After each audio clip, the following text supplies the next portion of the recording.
Salutare prieteni, bine ați venit pe canalul meu de YouTube. Eu sunt Adrian și în clipul de astăzi vreau să vă arăt cum puteți reda clipuri video din stocarea locală, din navigație, pe navigația voastră, pe ecranul navigației. Dacă o să încerc acest lucru, o să vedeți că nu-mi dă voie. Mă duc aici în toate aplicațiile, în video și am aici acest video pe care dacă îl redau, îmi redă doar sunetul, fără video, da? Și îmi spune nu urmăriți videoclipuri în timp ce conduceți. Deci mi este redat doar partea audio, să zicem așa, fără video.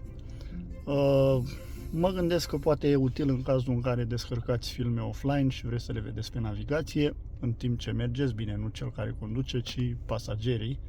Nu vă recomand să vă uitați la filme în timp ce conduceți, este chiar periculos. Asta așa ca un disclaimer. Și totuși cum facem să redăm clipul cu imagine, da? Mergem în setări. Cam toate navigațiile au partea aceasta de setări. Eu o să mă duc în setări și aici mergem pe setări auto, da? Atingem setări auto și observați aici avem detectarea frânei manuale, este bifată, da? Dacă vedeți aici în dreapta, o vom debifa și o să vedeți că acum mă duc pe Home, o să pot reda clipuri video fără probleme. Mă duc iar în toate aplicațiile, mă duc în video,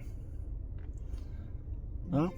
Și acum, după cum puteți vedea, clipul video este redat fără niciun fel de problemă, da?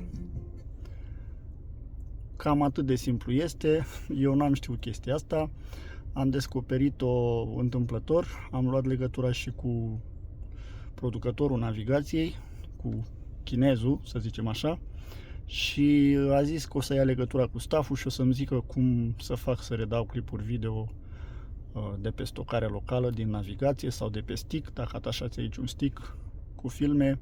Și bineînțeles n-am mai revenit cu răspunsul, așa că am descoperit eu întâmplător cum se face asta. Da? Acum dacă mă duc în video aici și mă duc la stocarea mea de clipuri, le am aici, da? Mă duc pe clipul meu video, dau pe clipul video și îl pot reda. Acesta este un clip video care a venit odată cu navigația. Este un clip demo, un clip demonstrativ. Sper să vă placă, să vă fie de folos. Nu uitați, dacă vă place acest clip video, să dați să apăsați butonul roșu abonează-te, mă ajută foarte mult. Să dați un share, un like și până data viitoare, până la viitorul videoclip, eu vă mulțumesc pentru atenția acordată. Eu sunt Adrian, voi ați fost pe canalul meu de YouTube. La revedere!